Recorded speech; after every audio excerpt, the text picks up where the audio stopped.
अस्सलाम वालेकुम रहमतुल्लाहि वबरकातुहू। तो बच्चों हमारी जो बात चल रही है वो बात चल रही है बॉडी फ्लूइड की और उनके सर्कुलेशन की दौरान की। तो कल हमने ये कहा था कि जो हमारे पास जिसमें जो खून होता है उस खून के अंदर दो इंपॉर्टेंट अज्जा है। एक कौन है? प्लाज्मा। दूसरा तश्कीली अनासिर, जिसको हम क्या कहते हैं? Form elements. प्लाज्मा में हमने कहा कि क्या क्या होता है। तो प्लाज्मा में हमने कहा कि 92% वाटर होता है, फिर 6 to 8% प्रोटीन होते हैं। प्रोटीन भी तीन टाइप के, फाइब्रिनोजन, एल्ब्यूमिन, ग्लोब्यूलिन। तो जो फाइब्रिनोजन है ये इनको ही कहा जाता है ब्लड क्लॉटिंग फैक्टर्स, ठीक है। दूसरा फिर हमने कहा कि यहाँ पर जो इलेक्ट्रोलाइट्स होते हैं कौन कौन से होते हैं? Bicarbonate ion, chloride, magnesium, sodium और कैल्शियम।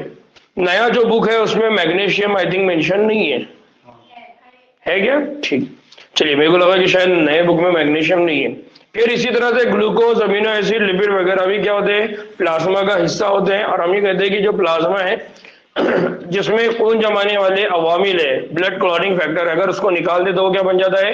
सीरम, ठीक है। फिर उसके बाद हमने कहा था कि जो तश्कीली अनासिर है, फॉर्म एलिमेंट्स है, वो कौन कौन से? हमने कहा leucocyte, erythrocyte, platelet that is thrombocytes, ठीक है। कल हमारी यहाँ बात हुई थी। फिर उसके बाद हमने आरबीसी की बात कर रहे थे, तो हमने कहा कि आरबीसी, इनको रेड ब्लड क्यों बोलते हैं? क्योंकि ये लाल होते हैं। लाल क्यों होते हैं? क्योंकि इनके पास क्या होता है? हीमोग्लोबिन, और हीमोग्लोबिन में क्या होता है? आयरन, लोहा। Fe2+, याद रखना है। कौन सी कंडीशन है? Fe2+, ferrous. और एक होता है Fe3+, फेरिक। तो ये कभी भी फेरिक फॉर्म में नहीं रहेगा। कौन से फॉर्म में रहेगा? Fe2+, फेरस फॉर्म में रहेगा। फिर हमने कहा कि जो आरबीसी होता है उसका शेप कैसा होता है? तो बाइकॉन्केव होता है, आजू बाजू से उभार होता है, बीच में थोड़ा सा दबा हुआ होता है, या होल होता है, गड्ढा होता है, दबा हुआ होता है। फिर हमने कहा कि ये जो आरबीसी है इसमें न्यूक्लियस नहीं होते, स्पेशली जो मैमल्स है उनके पास नहीं होते। फिर हमने कहा कि ये जो आरबीसी है ये बनता कहाँ से? तो हमने कहा कि ये हड्डियों से बनता है। क्यों? क्योंकि हड्डियों में क्या होता है? गुदा, लाल कलर का, जिसको हम कहते हैं bone marrow, red bone marrow, ठीक ना। उसके बाद हमने कहा कि ये अगर 100 ml ब्लड की अगर बात करें तो 100 ml ब्लड में हीमोग्लोबिन कितना होता है? 12 से 16 ग्राम। और अप्रोक्सीमेटली तकरीबन कितना होता है? 15 ग्राम। और इसी चीज को कल मैंने आपको लिंक किया था रेस्पिरेशन के साथ भी, कि हमने रेस्पिरेशन में क्या पढ़ा था, याद आ रहा है ना? तो उसको भी इससे कोरिलेट करना। फिर उसके बाद हमने कहा कि ये जो आरबीसी है इनकी जो उम्र है ये सिर्फ कितने दिन होती है? 120 दिन, मतलब 4 महीने। 4 महीने के बाद ये क्या हो जाते हैं? मर जाते हैं। और मरने के लिए स्पेशल जगह पे उनको भेजा जाता है, वो कौन है? स्प्लीन, तिल्ली। वहां जाके उनको क्या कर दिया जाता है? किल किया था। इसलिए हम कहते हैं कि स्प्लीन इनका क्या है? कब्रिस्तान, ठीक है ना। अब उससे आगे की हम बात कर रहे हैं। हमने आरबीसी देखा, रेड ब्लड कार्पसल्स देखा। अब हम किसकी बात कर रहे हैं? अब हम बात कर रहे हैं ल्यूकोसाइट्स। किसकी बात कर रहे हैं?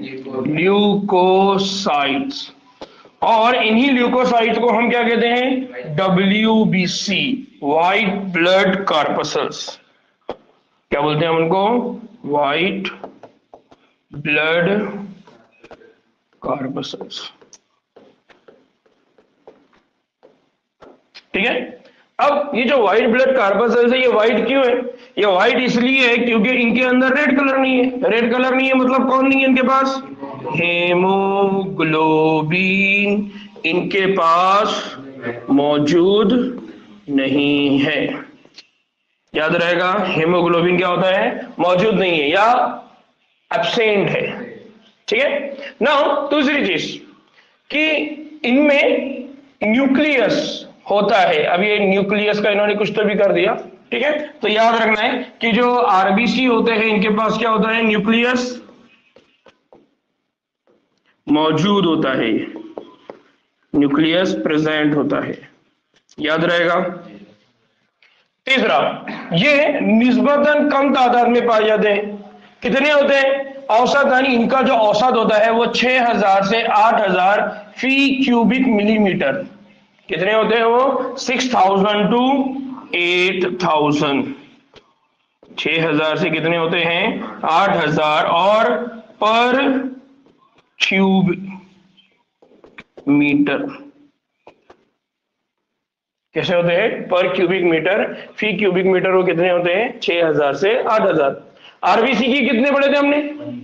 ओ मौलाना ऐसा मत करो ना, 5 से 5.5 यानी 5.5 मिलियन है ना। नाउ ल्यूकोसाइट का जो वक्फे हयात है, यानी इनकी जो जिंदगी का या दौरे हयात जो है, ओ माज मौलाना, इनका जो वक्फे हयात है वो बहुत मुख्तसर है। ये बनते हैं और जल्दी से खत्म भी हो जाते हैं, यानी इनको मरने के लिए कहीं स्पेशल जाना नहीं पड़ता, जहाँ है वही चले जाते हो। तो इनकी जो जिंदगी है, जो वक्फा हयात है, ये बहुत मुख्तसर है। अब ये बहुत इंपॉर्टेंट है क्या कि ये जो ल्यूकोसाइट है, ये ल्यूकोसाइट दो तरह के, एक है जिसको बोला जाता है ग्रैन्युलोसाइट। क्या बोला जाता है? ग्रैन्युलोसाइट्स। और दूसरा क्या होता है? अग्रैन्युलो। कैसा होता है? अग्रैन्युलोसाइट्स। ठीक है, ग्रैन्युलोसाइट और अग्रैन्युलोसाइट। ओ अबूजर मौलाना, अरे हुजैफा मौलाना यार, जो भी है, मौलाना का नाम बड़ा अच्छा है। बात समझ में आ रही है क्या? खून के अंदर क्या क्या है ना, लोग बोलते हैं इनके खून में एसिड है, क्या है ना, वो फितरत बोलते हैं ना लोग, कुछ तो बोलते हैं इनका खून सिफत ही ऐसी, उनको वरना खून में ऐसा वैसा कुछ नहीं रहता। खून में ब्लड सेल रहते। कौन से ब्लड सेल रहते? White blood cell. और व्हाइट ब्लड सेल में भी कितने टाइप है? दो टाइप है, एक है ग्रैन्युलोसाइट और एक है अग्रैन्युलोसाइट। नाउ ये डायग्राम अगर आपको दिख रहे हैं ना, तो ये सेल के अंदर आपको दिख रहा है कुछ इस तरह से, डॉट डॉट दिख रही है, दिख रहे हैं ना, इसको बोलते हैं ग्रैन्यूल्स। क्या बोलते हैं इनको? ग्रैन्यूल्स। ग्रैन्यूल्स आमतौर पे जब बोला जाता है तो उसका मतलब होता है, क्या बोलते हैं? दाने। मरियम ने ऐसा बताया, कुछ तो भी ऐसा रहता है, दाना रहता है मरियम। क्या रहता है? दाने, यानी छोटे छोटे दाने रहते हैं। ये दाने बेसिकली करते क्या है, हम आगे चल के पढ़ेंगे कि ये कुछ इंजाइम हो गए या कुछ केमिकल हो गए। ये दाने मतलब एक तरह से ये जो ग्रैन्यूल्स होते हैं, ये इस तरह से थैली की तरह दिखने वाली साफ्ट है, और इसके अंदर कुछ केमिकल है, या फिर इसके अंदर क्या रखे हुए? एंजाइम्स रखे हुए। अगर आपको याद आ रहा होगा तो हमने माइक्रोबॉडीज पढ़ा था। कहाँ पढ़े थे मौलाना? हम बोल रहे तो खलिया, cell the unit of life, याद आ रहा है ना, आखिर में पढ़े थे। छोटी छोटी थैली नुमा शक्लें होती है, तो वो जो थैली नुमा शक्लें है ना, उसी का एक टाइप कौन है? ग्रैन्यूल। हमने कहा कि वो अपना खाने को जमा करके रखते, स्टोर करके रखते, याद आ रहा है? तो वैसे ये ग्रैन्यूल्स है ये थैली में। तो क्या होगा, ये जो ग्रैन्यूल है, इस ग्रैन्यूल की मौजूदगी की वजह से उनको क्या बोला जा रहा है? ग्रैन्यूलोसाइट। और ग्रैन्यूल्स की गैर मौजूदगी की वजह से बोला जा रहा है अग्रैन्युलोसाइट। याद रहेगा, ठीक। तो हमारे पास जो व्हाइट ब्लड सेल है, वो व्हाइट ब्लड सेल दो तरह के हैं, एक है ग्रैन्युलोसाइट और एक है अग्रैन्युलोसाइट। यार ये सेव कहाँ आ रहा, समझ में नहीं आ रहा, बाद में बहुत परेशानी हो जाएगी। अरे हो तो रहा है लेकिन वो मिल नहीं रहा ना मेरे को, देख लेंगे इंशाल्लाह उसके बाद। ठीक, नाउ हमने क्या कहा? हमने कहा कि व्हाइट ब्लड सेल है, व्हाइट ब्लड सेल को दो टाइप में डिवाइड किया हुआ है। एक है, हाँ मौलाना, ग्रैन्युलोसाइट, और दूसरा कौन हो गया? अग्रैन्युलोसाइट। नाउ अब ये जो अग्रैन्युलोसाइट है, मतलब क्या है, यहां पर ग्रैन्यूल मौजूद है और ग्रैन्यूल गैर मौजूद। ठीक है, तुम्हारे लिए और आसान कर देता। ठीक है, प्रेजेंट है और एब्सेंट है, जिसको जो चाहिए लेते जाइए। ठीक है, नाउ अब ये बहुत इंपॉर्टेंट है क्या कि जो ग्रैन्युलोसाइट है, उन ग्रैन्युलोसाइट की भी तीन टाइप है। ये खून है हमारा, तो याद रखना, तो ग्रेन्युलोसाइट, अग्रेन्युलोसाइट। अब जो ग्रेन्युलोसाइट है तो उसमें बेसोफिल, न्यूट्रोफिल, इओसिनोफिल, ये ग्रेन्युलोसाइट की क्या है, अकसाम है। कौन कौन सी अकसाम है इसमें? सबसे पहले याद रखना कभी भी, न्यूट्रोफिल। दूसरा है इओसिनोफिल। तीसरा है जिसको बोला जाता है बेसोफिल। क्या बोला गया उसको? बेसोफिल। ये दिख रहा है आपको?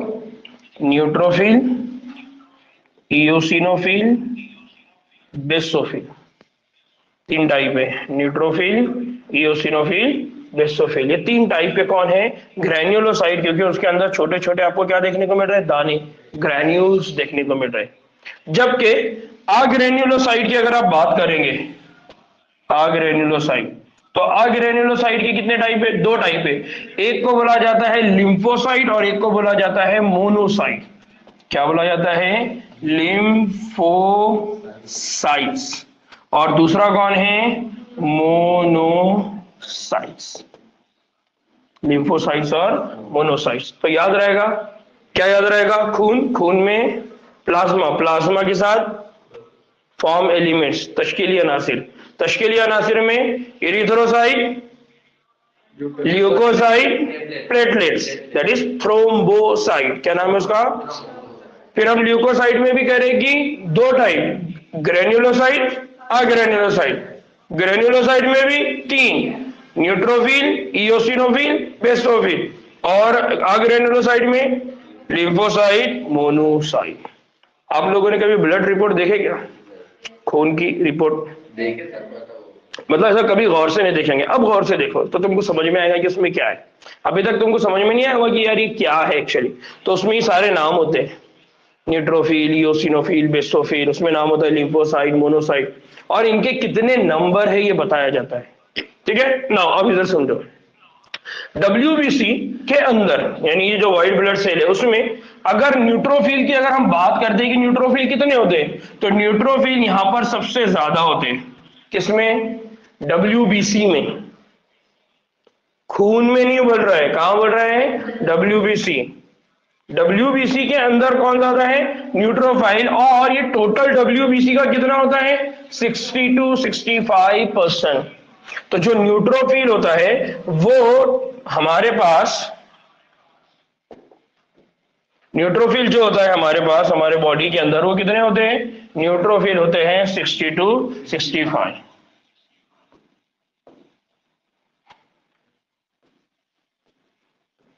न्यूट्रोफिल के नंबर की अगर बात करें तो वो कितना होता है? 60 to 65%। ठीक है। अब एक और बात जो सबसे इंपॉर्टेंट है वो क्या, कि बेसोफिल सबसे कम होते हैं। बेसोफिल कितने होते हैं? सबसे कम होते हैं। सबसे कम कितने होते हैं? 0.5 to 1%। 0.5 to 1%। और अगर इओसिनोफिल की बात करें, हम आगे चल के इओसिनोफिल को देखने वाले हैं। इओसिनोफिल की अगर बात करें तो वो होता है 2 to 3%। अभी हम आगे चल के एक और सेल, तो यहां पर इओसिनोफिल है ना, यहां पर एक बीच में ना अचानक में एक बहुत बड़ा कंसेप्ट दिया हुआ है और एग्जाम में इस पे सवाल पूछता है, क्या कि न्यूट्रोफिल और मोनोसाइट। अभी हमारी बात किसकी चल रही थी? अभी हमारी बात सिर्फ ग्रेन्युलोसाइट की चल रही थी। उसके बीच में कौन आ गया?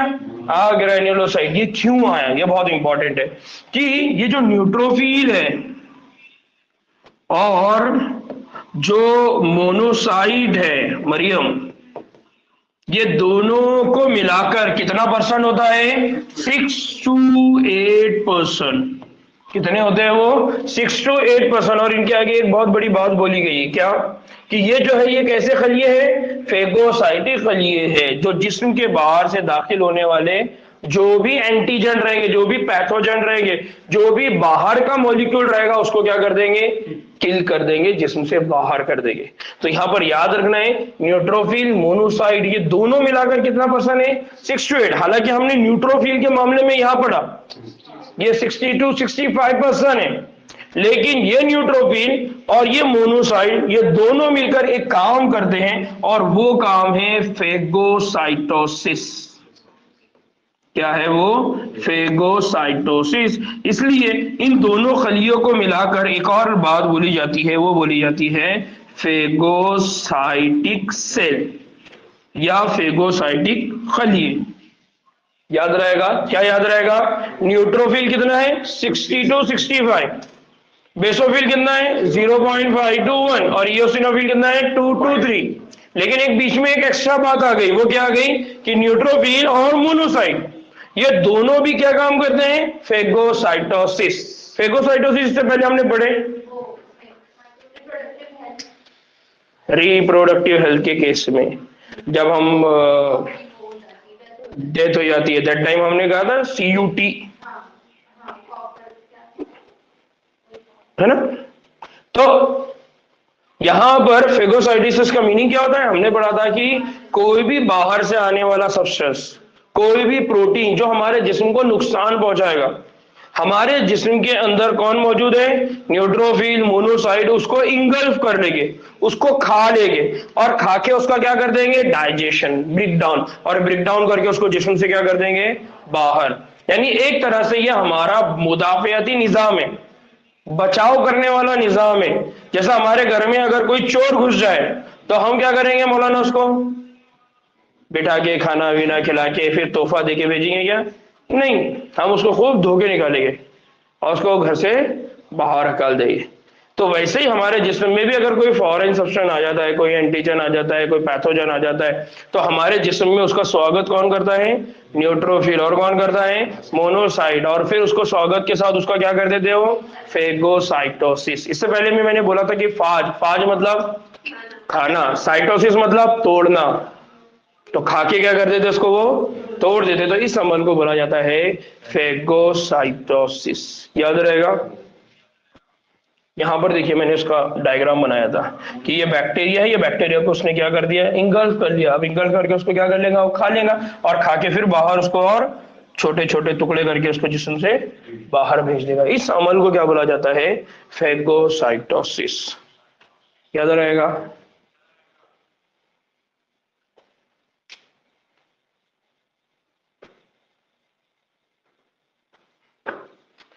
ना अब एक और बात,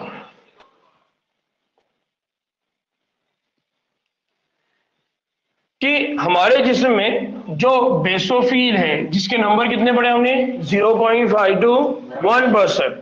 ये हिस्टामीन एक केमिकल है जिसका नाम क्या है? स्टामीन। दूसरा सीरोटोनिन, दूसरे का नाम क्या है? सीरोटोनिन। और तीसरा जिसका नाम है हेपेरिन। क्या नाम है? हेपेरिन। उसका क्या करता है?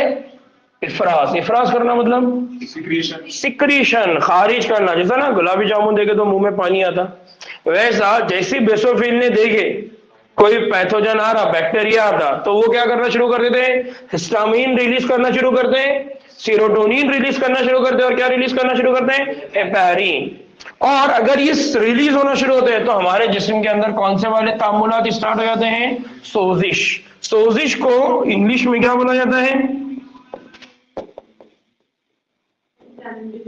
Inflammatory reaction. क्या बोला जाता है?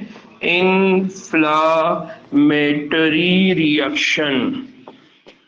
Inflammatory reaction. इन्फ्लामेटरी रिएक्शन का मतलब क्या होता है? इन्फ्लामेटरी रिएक्शन या सोजिश का मतलब क्या होता है? कल भी या परसों में मैंने ये बात बोला कि अगर आपके जिस्म के ऊपर कहीं पर फुंसी आ जाती है, कहीं पर जख्म लग जाता है, तो क्या होता है? वो जो एरिया होता है उस एरिया के अंदर लाल लाल डेवलपमेंट हो जाता है, कलर, लाल कलर। धीरे धीरे वो स्वेल होना शुरू होता है, सूजने लगता है। फिर उसके बाद उसमें क्या स्टार्ट होता है? पेन, तकलीफ।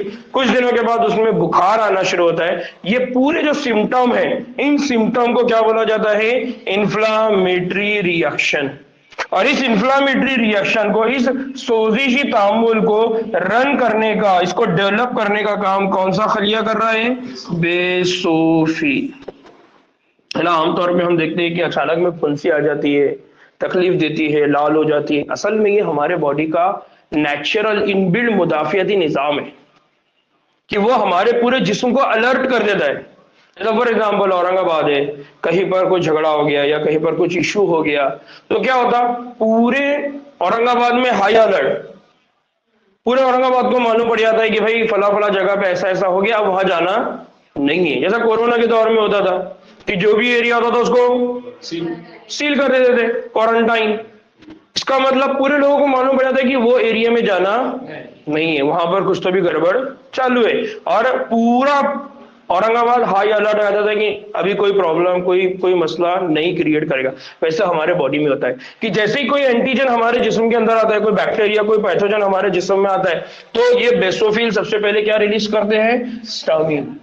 फिर क्या रिलीज करते हैं? सेरोटोनिन। और क्या रिलीज करते हैं? हेपेरिन। आपको मालूम है मैकेनिज्म कैसा काम करता है?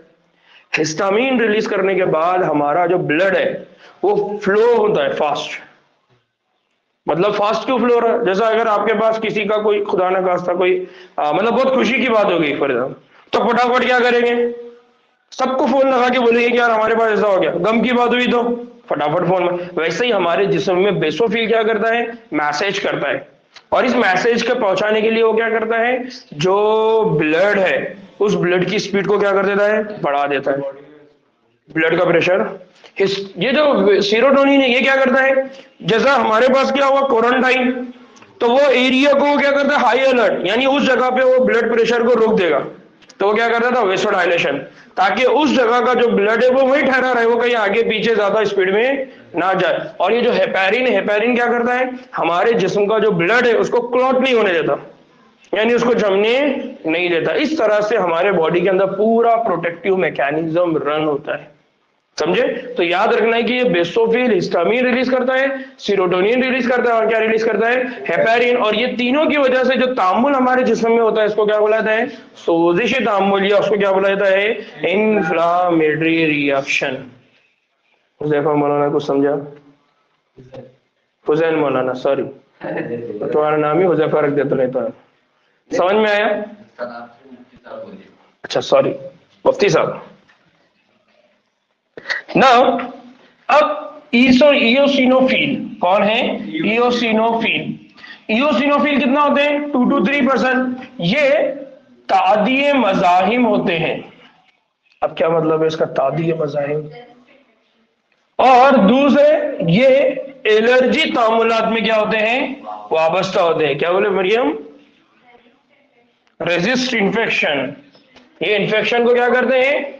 रेजिस्ट करते हैं, इन्फेक्शन को रोकने का काम करते हैं। और साथ ही साथ ये क्या करते हैं? हमारे जिस्म में एलर्जिक रिएक्शन के लिए जिम्मेदार होते हैं।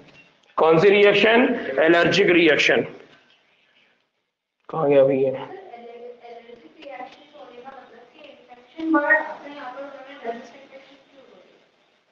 बस जस्ट बोला। जो इयोसिनोफिल होते हैं वो दो काम करा रहे हैं। एक, ये क्या करा रहे हैं?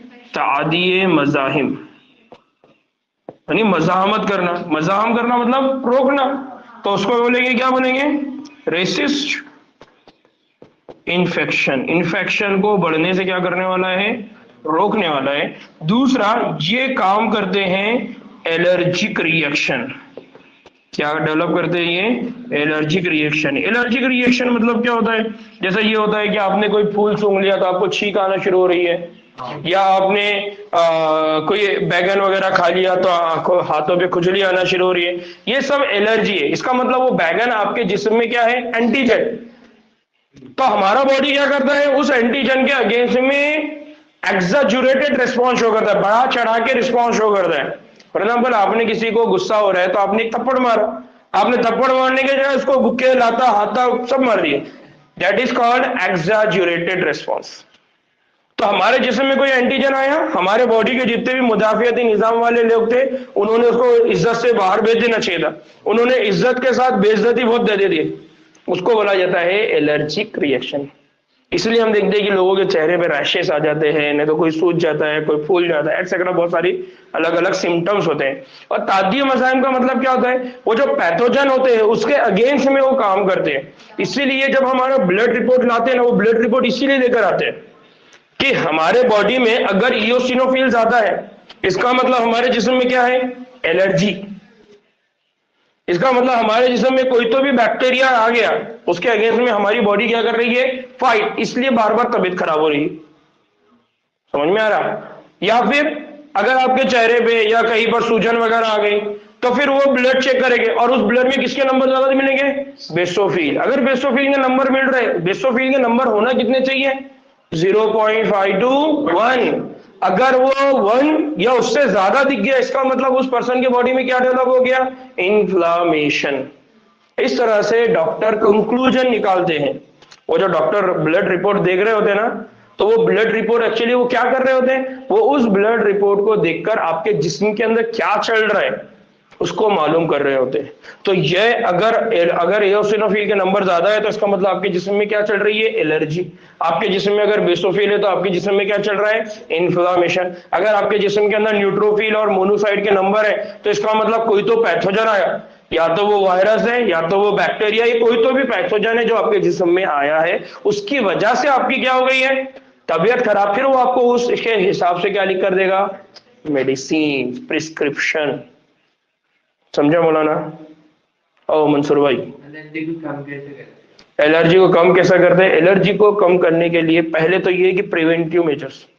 आपको मालूम है धूल है तो आप अपने चेहरे पे कपड़ा लगा के जाए, धूल में ना जाए।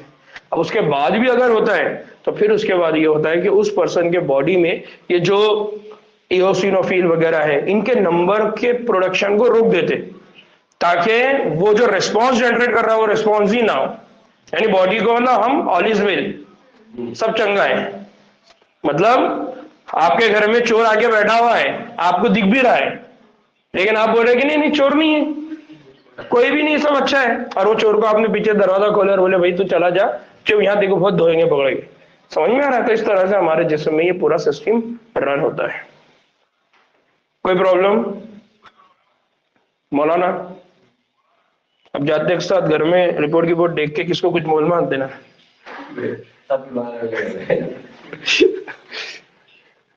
जी फातिमा,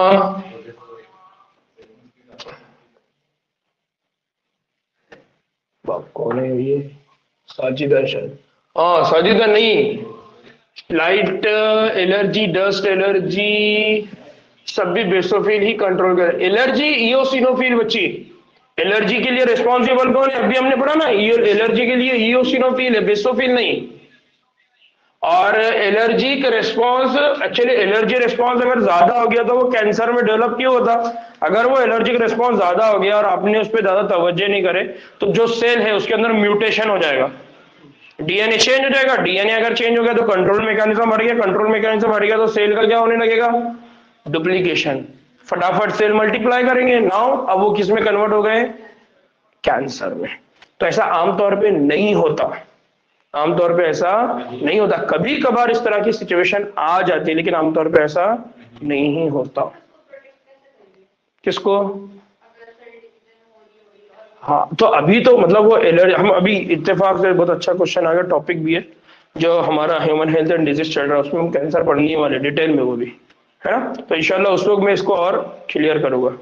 ठीक, एलर्जी, ये जो कैंसर है, कैंसर के लिए जो भी इलाज होता है ना, उस इलाज का एक परमानेंट कोई इलाज नहीं। हाँ छोटे मोटे जो कैंसर है उसमें परमानेंट इलाज का मतलब ये है कि सीधा सीधा वो जो सेल है जहां पर वो ट्यूमर डेवलप हुआ उसको किया गया था सीधा कट करके निकाल देते, या फिर उसको फिजियोथेरापी करेंगे, उसको केमिकल थेरापी करेंगे, बट उसमें नुकसान बहुत सारे हैं।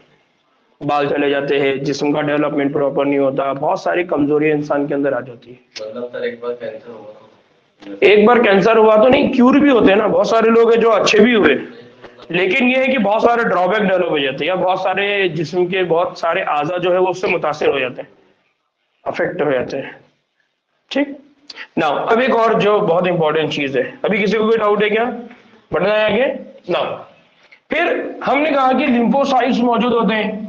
लिम्फोसाइट्स मतलब कौन सा टाइप हो गया, अग्रेन्युलोसाइट। कौन सा हो गया, हमने कहा ना डब्ल्यूबीसी, डब्ल्यूबीसी में कितने टाइप, 2, ग्रेन्युलोसाइट और अग्रेन्युलोसाइट। ग्रेन्युलोसाइट में कितने टाइप, 3, बेसोफिल, इओसिनोफिल, न्यूट्रोफिल। और अब हम बात कर रहे हैं अग्रेन्युलोसाइट। अग्रेन्युलोसाइट में भी 2 टाइप, लिम्फोसाइट और मोनोसाइट। तो मोनोसाइट ऑलरेडी हम पढ़ चुके कि वो भी कौन सा सेल है, फेगोसाइटिक सेल, याद आ रहा है ना। अब हम बात कर रहे हैं लिम्फोसाइट। लिम्फोसाइट कितना होता है, तो लिम्फोसाइट ये 20 to 25% होते हैं। और ये जो लिम्फोसाइट होते हैं ये 2 तरह के होते हैं, एक को बोला जाता है बी लिम्फोसाइट, दूसरे को बोला जाता है टी लिम्फोसाइट। और इत्तेफाक से हम इसी से रिलेटेड अभी ह्यूमन हेल्थ एंड डिजीज में पढ़ने ही वाले हैं। तो बहुत अच्छी चीज चल रही है, दोनों साथ में चल रहा है। इंशाल्लाह इसको आगे हम डिटेल में देखने वाले हैं। तो लिम्फोसाइट के मामले में हमने क्या कहा? हमने कहा कि जो लिम्फोसाइट्स है वो दो टाइप के हैं। एक लिम्फोसाइट वो है जिसको आप कहते हैं बी लिम्फोसाइट, और दूसरा होता है टी लिम्फोसाइट। अब इस बात को याद रखिए कि जो बी लिम्फोसाइट होते हैं ना, ये बी लिम्फोसाइट हमारे जिस्म में क्या बनाते हैं? ये बी लिम्फोसाइट हमारे जिस्म में बनाते हैं एंटीबॉडी। क्या बनाते हैं हमारे जिस्म में? एंटीबॉडी। और इन बी लिम्फोसाइट की वजह से जो हमारा मुदाफियती निजाम हमारे जिस्म में काम करता है, उस मुदाफियती निजाम को कहा जाता है मामूनी रद्दे अमल। क्या बोला जाता है इसको? मामूनी रद्द अमल। यानी यहां पर इसको बोला जाता है, एक नाम है जिसको हम आगे चल के पढ़ने वाले, ह्यूमरल इम्यून रिस्पॉन्स। क्या बोलने वाले उसको? Humoral immune response. और दूसरा जो टी लिम्फोसाइट की वजह से होता है, उसको बोला जाता है सेल मेडिएटेड इम्यून रिस्पॉन्स, यानी खलिए के जरिए होने वाला मुदाफियती अमल। तो हमारे जिस्म में क्या होता है? हमारे जिस्म में दो तरह से इम्यून रिस्पॉन्स या मुदाफियती अमल होता है। और ये मुदाफियती अमल के लिए जिम्मेदार कौन है? लिम्फोसाइट। एक लिम्फोसाइट कौन है? टी। एक लिम्फोसाइट कौन है? बी। है ना? हमारे जिस्म में अगर कोई एंटीजन अगर आता है, कोई फॉरेन सब्सटेंस आता है, तो उसको मार के निकालेंगे कैसा? उसको बाहर हकालने का काम करेंगे कैसा? तो उसको बाहर हकालने के काम में बी लिम्फोसाइट और टी लिम्फोसाइट आएंगे। और ये बी और टी की मदद कौन कर रहा है? न्यूट्रोफिल। कौन कर रहा है? न्यूट्रोफिल। न्यूट्रोफिल जाके पहले पहचानेगा कि ये बाहर का है क्या, और आके वो किसको सिग्नल करेगा? लिम्फोसाइट। अब ये लिम्फोसाइट जब आएंगे तो बी लिम्फोसाइट डंडे विंडे छोड़ेंगे बाहर। मतलब क्या छोड़ेंगे? एंटीबॉडीज। है ना? आप लोगों ने सुना होगा कोरोना के टाइम पे प्लाज्मा डोनर, बड़े पैमाने पर जो हमारे तबलीगी साथी थे, याद आ रहा है? उनसे बॉडी के बाद में पहले बहुत प्रोपेगेंडा हुआ, और बाद में फिर बोले कि नहीं, इनसे उनको इनवाइट किए। क्यों इनवाइट किए? उनका ब्लड लिए। क्यों ब्लड लिए? क्योंकि उनके ब्लड में क्या मौजूद था? एंटीबॉडी। क्या मौजूद था? एंटीबॉडी। क्यों? क्योंकि ये जो एंटीबॉडी ये किसके अगेंस्ट में बनता है? एंटीजन के अगेंस्ट में। इसका मतलब उनके बॉडी में क्या हो गया था? जब वो बीमार हुए, तो बीमार जब हुए तो उनके जिस्म में क्या बन गया था? एंटीबॉडी, जो कोरोना अगेंस्ट के अगेंस्ट में क्या कर रहा था? फाइट कर रहा था। समझे? तो इसलिए उनको बुलाया जाता था प्लाज्मा डोनर। क्या बोलते थे? Plasma donor. और उनके बॉडी में कौन एक्टिवेट हो गए थे? T lymphocyte. इस तरह से उनके जिस्म से रेडीमेड एंटीबॉडीज और वो निकाल के किसको दिया जा रहा था? जो पेशेंट है ना? इन्नमा अल उसरि युसरा। और हर मुश्किल के साथ क्या होती है? आसानी। ऐसे ही है ना मौलाना खालिद मौलाना? कि कुछ ज्यादा बोल दिया मैंने? उलमा के सामने कुछ तो बोल दिया तो डर लगता भाई। हाँ मुफ्ती साहब, सही बोला ना मैंने?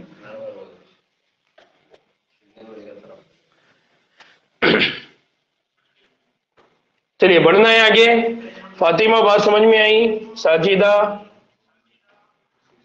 परभनी वाली फातिमा, औरंगाबाद वाली फातिमा, तेलंगाना वाली साजिदा,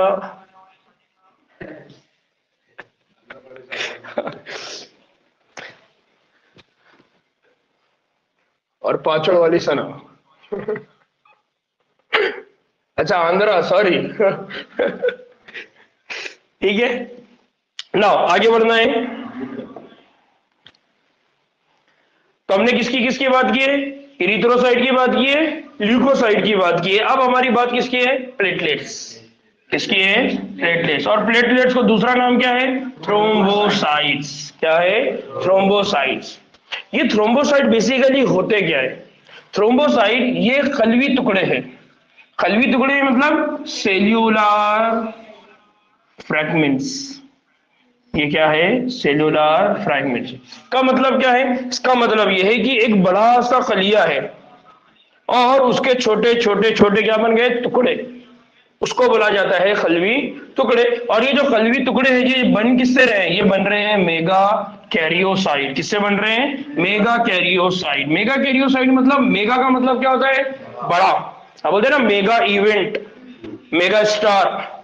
तो ये मेगा इवेंट, मेगा स्टार मतलब बड़ा। तो एक बड़ा खलिया रहेगा और उस बड़े खलिए से क्या बनेंगे? छोटे छोटे खलिए। तो इनको बोला जाता है सेलुलर फ्रैगमेंट। और ये सेलुलर फ्रैगमेंट का नाम क्या पड़ा? प्लेटलेट्स या थ्रोम्बोसाइट्स। और ये क्या होते हैं? ये हड्डियों के गूदे के खास खलिए से बनते हैं, यानी स्पेशल टाइप के ये खलिए हैं, स्पेशल टाइप के सेल होते हैं ना। खून में जो प्लेटलेट्स है उसके नंबर कितने होते हैं? तो उनके नंबर कितने होते हैं? 1,50,000 से 3,50,000। इसीलिए आप देखो कि अक्सर है ना कि प्लेटलेट्स कम हो गए, सुनते हैं ना हम लोग। तो वो प्लेटलेट्स के नंबर कितने होना चाहिए था? 1,50,000 या 3,50,000 नॉर्मल होना चाहिए। अगर इससे कम हो गया तो खतरा रहता। अक्सर डेंगू वगैरह के जो पेशेंट होते हैं, चिकनगुनिया के पेशेंट होते हैं, तो उनके प्लेटलेट्स के नंबर डिक्रीज होते हैं। तो उनका ब्लड रिपोर्ट जब आता है तो ब्लड रिपोर्ट में कौन से नंबर कम आते हैं? प्लेटलेट्स। समझ में आ रहा है? तो ये ब्लड टेस्टिंग जो होती है वो हमारे लिए इंपॉर्टेंट क्यों है? क्योंकि वो हमको निशानदेही करती है कि इस पर्सन के जिस्म में क्या चल रहा है, इस मरीज के जिस्म में क्या सिचुएशन है। समझ रहे हैं ना? प्लेटलेट से काफी अशिया खारिज होती है, यानी इसमें बहुत सारे कंपोनेंट होते हैं जो कंटिन्यूसली क्या होते हैं? खारिज।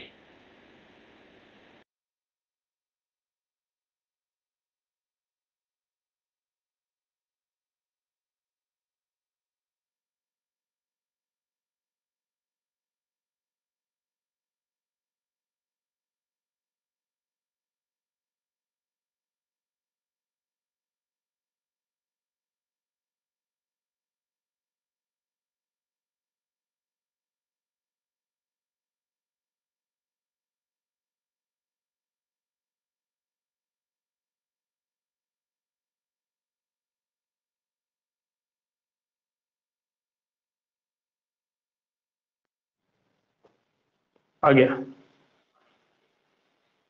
आया? आवाज आ रही है क्या बच्चों?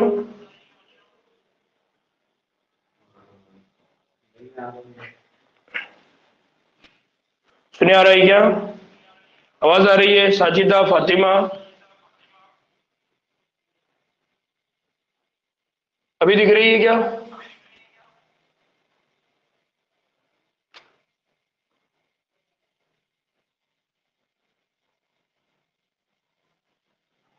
नो।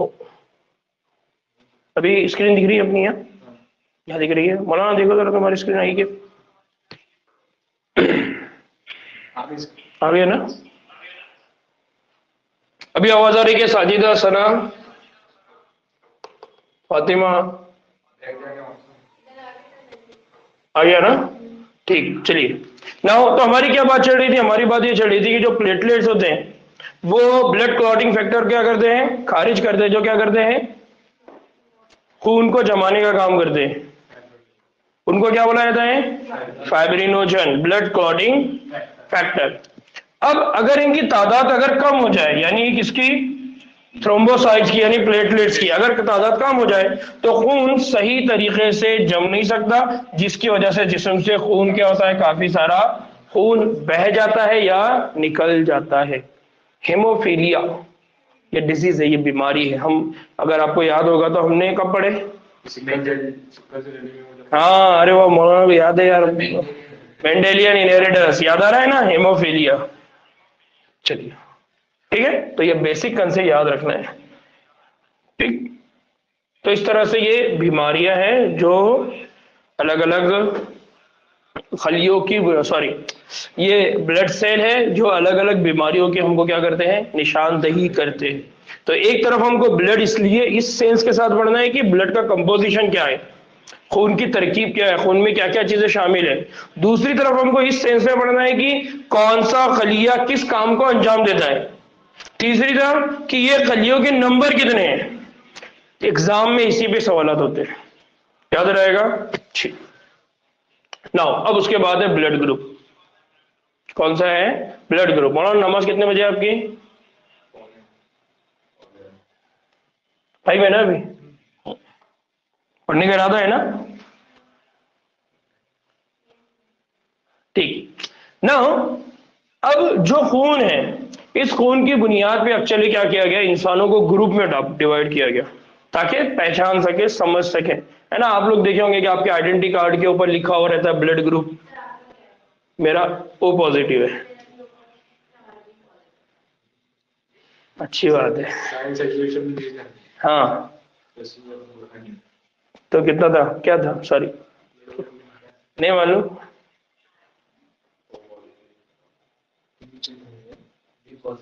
बी पॉजिटिव, माशाल्लाह, देखा हूँ मुफ्ती साहब भी बी पॉजिटिव हमारे। नाउ अब हाँ, मैं वही समझाना चाह रहा हूँ कि क्या होता है, ये इतना सा पूछने का मकसद असल में यही है। अब मैं जरा ऑनलाइन वालों को पूछता हूँ, साजिदा ब्लड ग्रुप क्या है बच्ची? फातिमा, दोनों फातिमा, सना, किसका क्या ब्लड ग्रुप है बताओ? अरे अबे तुम लोग डॉक्टर बनने वाले बच्चे हो, नहीं मालूम?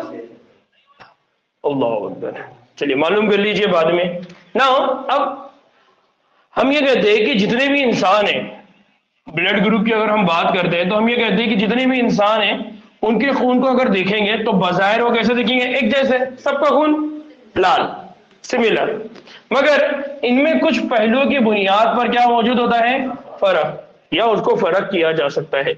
और मुख्तलिफ तरीकों से हम क्या करते हैं, खून की क्या करते हैं, दर्जा बंदी करते हैं या की गई है। और इस तरह से दो तरह की दर्जाबंदी है। एक दर्जाबंदी वो है जिसको बोला जाता है A B O blood group, क्या बोला जाता है, A B O blood group. दूसरे को बोला जाता है आर एच ग्रुप, क्या बोला जाता है, आर एच ग्रुप। पहले हम बात करेंगे एबीओ ब्लड की और बाद में बात करेंगे आर एच की। नाउ सबसे पहली बात याद रखिए कि हमारा जो खून है, एबीओ ब्लड ग्रुपिंग की दर्जाबंदी क्यों की गई, और ये दर्जाबंदी के लिए खून का कौन सा वाला पार्ट को यूज किया जाता है। तो ये जो ग्रुपिंग है खून के खलियों में, तो इसके लिए स्पेशली आरबीसी को लिया गया है। क्यों? क्योंकि आरबीसी में पाए जाने वाले एंटीजन्स की बिना पर ये दर्जाबंदी होती है। यानी हमारे पास जो आरबीसी खलिये है, उन आरबीसी खलियों की जो सरफेस है, सतह है, उसके ऊपर कौन मौजूद होता है, एंटीजन। अगर आपको याद होगा तो बहुत देर से मैं ना एंटीजन एंटीजन बोल भी रहा था। एंटीजन का वहां जब मैं बोल रहा था तो वो मीनिंग था बाहर से आने वाला, बाहर से आने वाला। और बाहर से जो आएगा वो हमारे जिस्म में किसको एक्टिवेट कर देगा, मुदाफियती निजाम को, इम्यून सिस्टम को। लेकिन ये तो बाहर का नहीं है। फिर तो अब इसकी डिफिनेशन ऐसी होती है कि एंटीजेंस ऐसी कीमियाई अशिया है जो मामूनी जवाबी अमल को तहरीक देती है। यानी ये क्या करती है, इम्यूनो रिस्पॉन्स को एक्टिवेट करती है। यानी कोई भी केमिकल जो हमारे जिस्म के अंदर इम्यून रिस्पॉन्स को एक्टिवेट करेगा उसको हम बोलेंगे एंटीजन। फिर एंटीजन को दो तरह से डिवाइड करेंगे, बाहर का और अंदर का, फॉरेन और होस्ट, ठीक है, यानी खुद का, घर का। बात समझ में आ रही है? तो यहां पर जिस एंटीजन की बात हो रही है होस्ट है, घर का एंटीजन है, या सेल्फ, क्या बोलेंगे, सेल्फ। तो एक होगा नॉन सेल्फ और एक होगा सेल्फ। तो यहां जिस एंटीजन की बात हो रही है वो सेल्फ एंटीजन है, यानी हमारे अपने जिस्म का एंटीजन है मुफ्ती साहब, याद रहेगा। नाउ अब यहां जो एंटीजन है वो एंटीजन दो टाइप के हैं। यहां पर जो एंटीजन है वो दो तरह के, एक एंटीजन को बोल दिया गया ए एंटीजन और दूसरे को बोल दिया गया बी एंटीजन। यानी एक आरबीसी के ऊपर इस टाइप का एंटीजन होगा, दूसरे आरबीसी के ऊपर इस टाइप का एंटीजन होगा, तो उनके शेप के बेसिस पे उनके नाम क्या रख दिए गए, ए और बी। बात समझ में आया? हाँ, मतलब बात क्या चल रही है, एंटीजन है ऐसा केमिकल जो हमारे जिस्म के मुदाफियती निजाम को, मामूनी जवाबी अमल को, मुदाफियती मतलब जवाबी, भाई मैंने मुदाफियत में उसके ऊपर हाथ उठाया या फिर मैंने जवाबी तौर पर उस पर हाथ उठाया, यानी बचने के लिए मैंने हाथ उठाया। समझ में आ रहा? तो ट्रांसलेशन यहां पर कैसा आ रहा है, जवाबी अमल, या आप क्या बोल सकते हैं उसको, मुदाफियती अमल। समझ में आया? तो एंटीजन वो रहेगा जिसके अगेंस्ट में हमारी बॉडी जवाबी अमल करेगी। अब ये एंटीजन सेल्फ हो सकता है या नॉन सेल्फ हो सकता है, या तो हमारे जिस्म का रहेगा या हमारे जिस्म के बाहर का रहेगा। यहां जिस एंटीजन की बात चल रही है वो कौन है? सेल्फ, हमारे जिस्म का।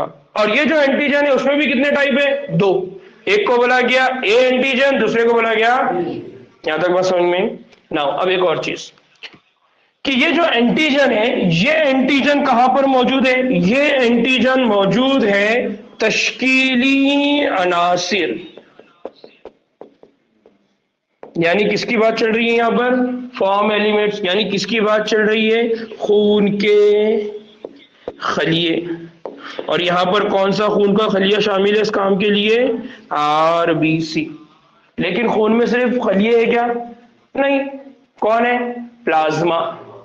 मौलाना अपना औरंगाबाद वाला खलिए की बात नहीं कर रहा मैं, जिस्म के खलिए की बात कर रहा हूं। मंसूर भी समझ जा रहा है बात का।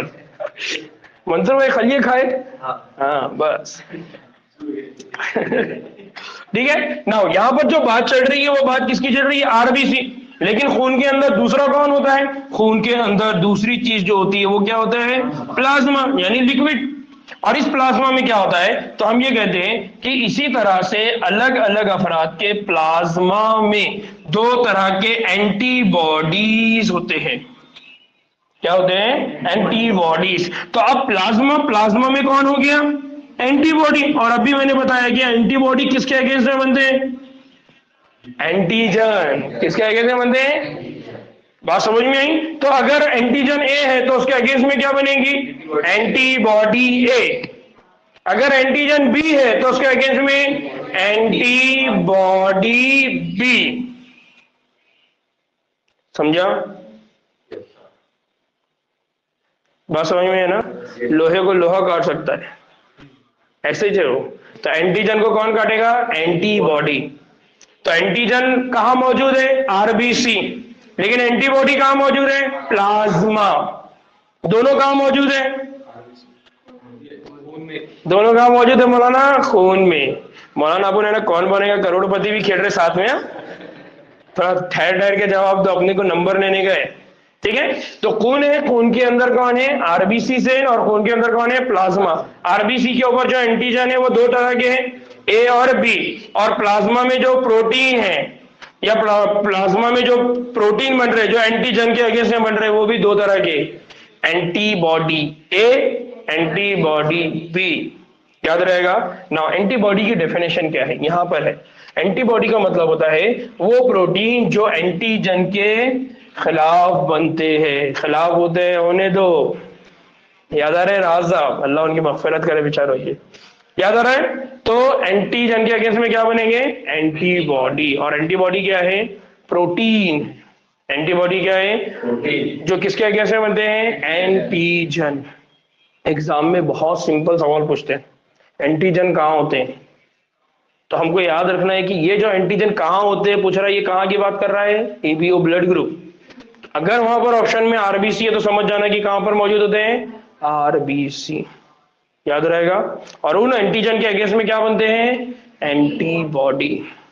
चोर है तो पुलिस। समझ में आ रहा है? इस तरह का मामला है। तो यहाँ चोर कौन है?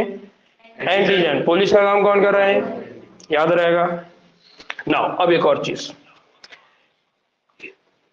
कि अब ये जो जदवल है उसमें ये बात बताया है कि खून के चारों ग्रुप, चार ग्रुप कौन कौन से होते हैं? एक रहेगा ए, दूसरा रहेगा बी, एक रहेगा ए बी और एक रहेगा ओ। पाए जाने वाले एंटीजन और एंटीबॉडी को वहां दिखाया गया है। अब वो क्यों दिखाया? उसका रीजन ये है कि हमको ये मालूम है कि जब भी हम खून चढ़ाते हैं, चढ़ाते मतलब देते हैं, डोनर है ना। मंसूर है, मंसूर से मैं खून ले रहा हूं या मैंने मंसूर को खून दिया, तो हम दोनों भी ब्लड ग्रुप को क्या करेंगे? पहले चेक करेंगे। क्यों चेक करेंगे? मैच होने के लिए। अगर मंसूर का खून ए टाइप का है तो उसको खून क्या चाहिए? ए टाइप का ही चाहिए। अगर उसको बी टाइप का दे दिए तो एक्सेप्ट नहीं करेगा। नतीजे में क्या हो सकता है? बीमार हो सकता है। खालिद मैंने आज किसी को पहुंचाया नहीं भाई और बीमारी करे बस। तो खून चढ़ाने के दौरान हर किस्म का खून इस्तेमाल नहीं किया जा सकता। तो खून का अतिया देने वाले शख्स के खून का लेने वाले के खून से अच्छी तरह क्या किया जाता है, मिलान यानी चेक किया जाता है, ताकि आरबीसी तबाह ना हो जाए और कोई संगीन मसला पैदा ना हो जाए।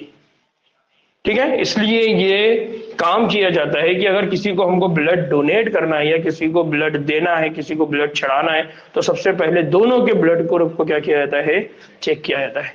सर ये एक पॉजिटिव देना अगर आप सामने रहे नेगेटिव है तो मतलब बस मौलाना 2 मिनट में ही तुम्हारा जो सवाल है ना इसका जवाब दे रहा हूँ बस मैं। बस मुफ्ती साहब ने सवाल करे और मुफ्ती साहब को जवाब हाजिर, सिर्फ 2 मिनट। अब ये अगर ये चार्ट देखेंगे, अगर आप इस चार्ट में देखिए कि यहां पर ब्लड ग्रुप क्या है, ए। ये ब्लड ग्रुप क्या है मुफ्ती साहब, बी। ये ब्लड ग्रुप क्या है, ए बी। और ये ब्लड ग्रुप क्या है, ओ।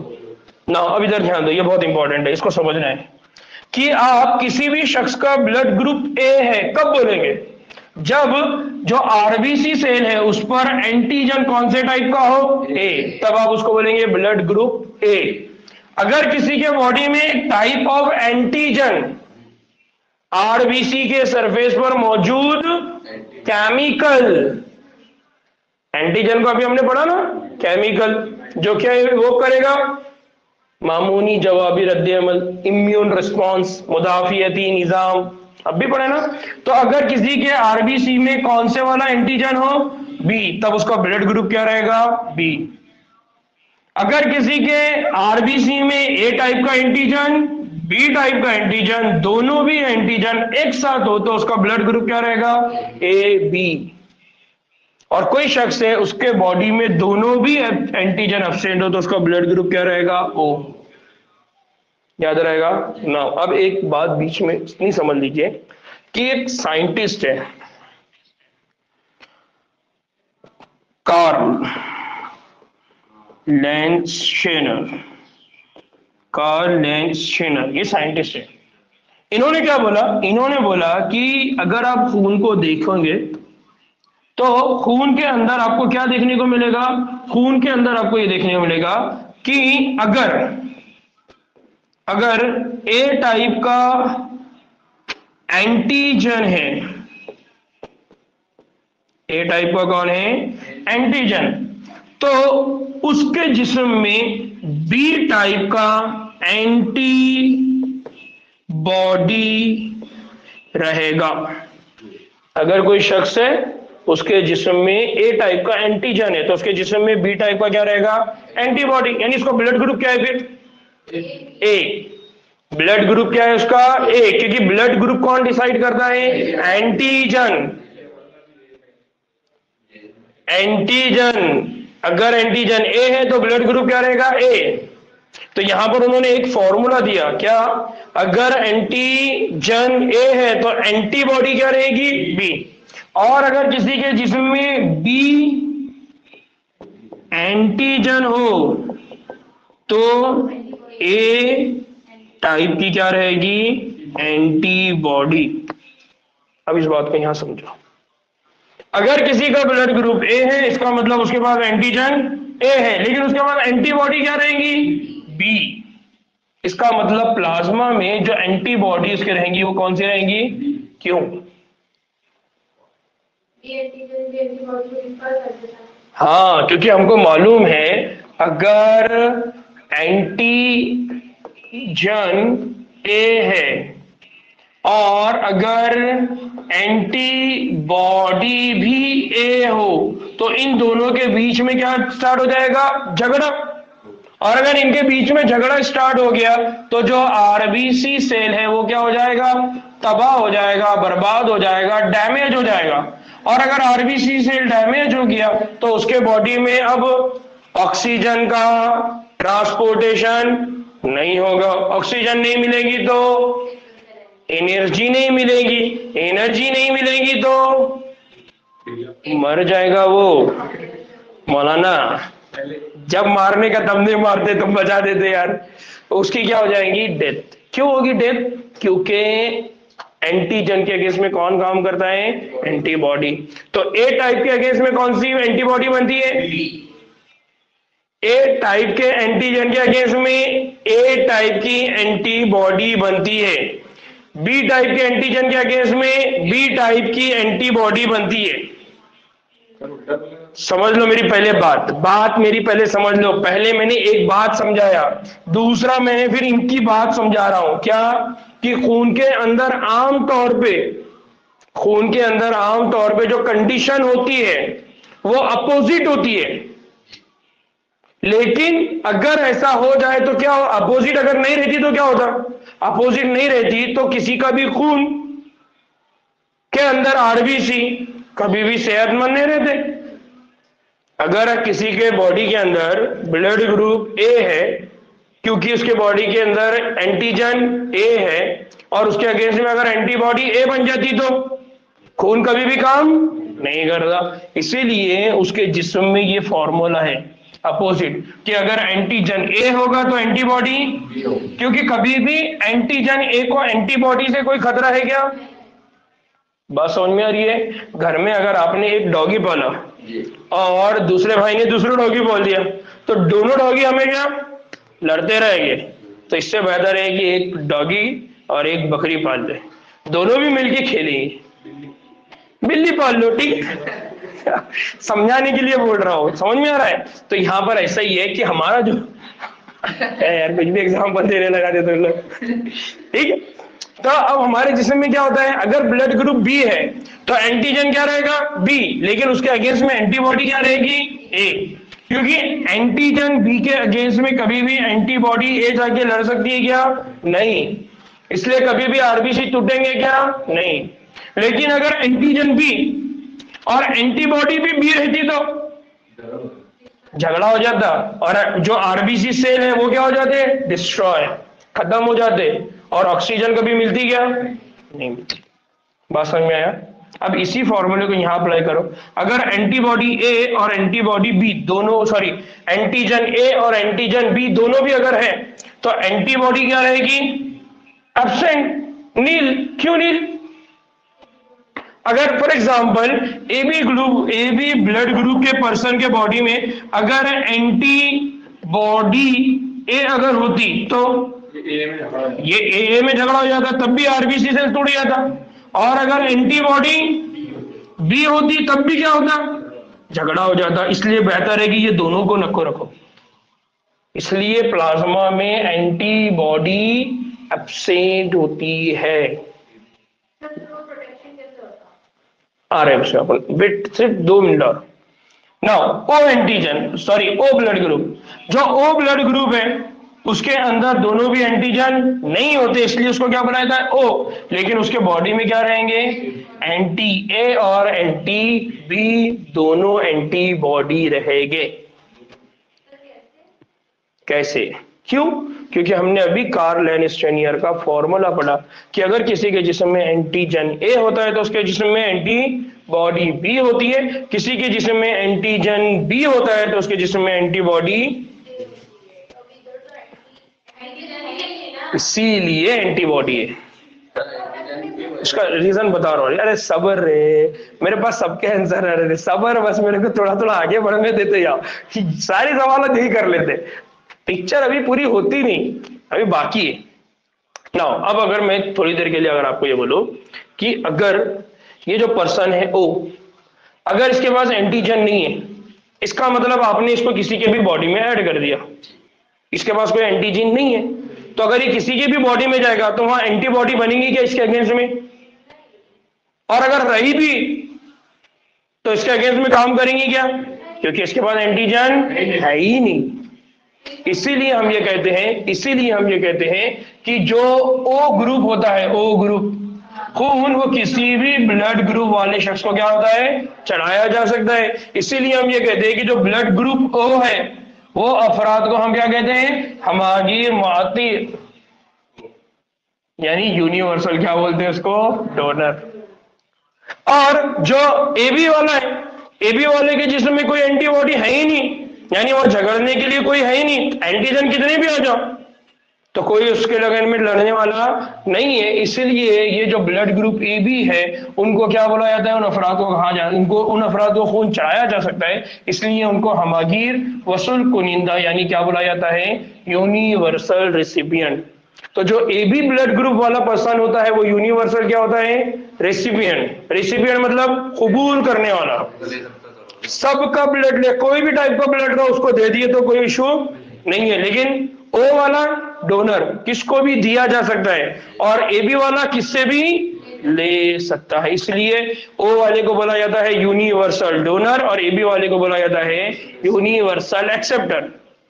अब पहले ये बताओ कि ए बी को यूनिवर्सल एक्सेप्टर क्यों बोल रहे हैं? क्योंकि उसके बॉडी में कोई भी एंटीबॉडी मौजूद नहीं है, मासूम है वो, झगड़ा लड़ने की ताकत ही नहीं है उसमें। और ओ वाली की कंडीशन क्या है? उसके पास एंटीजन ही नहीं है, यानी वो किसी को नुकसान करेगा ही नहीं क्योंकि उसके पास एंटीजन नहीं है।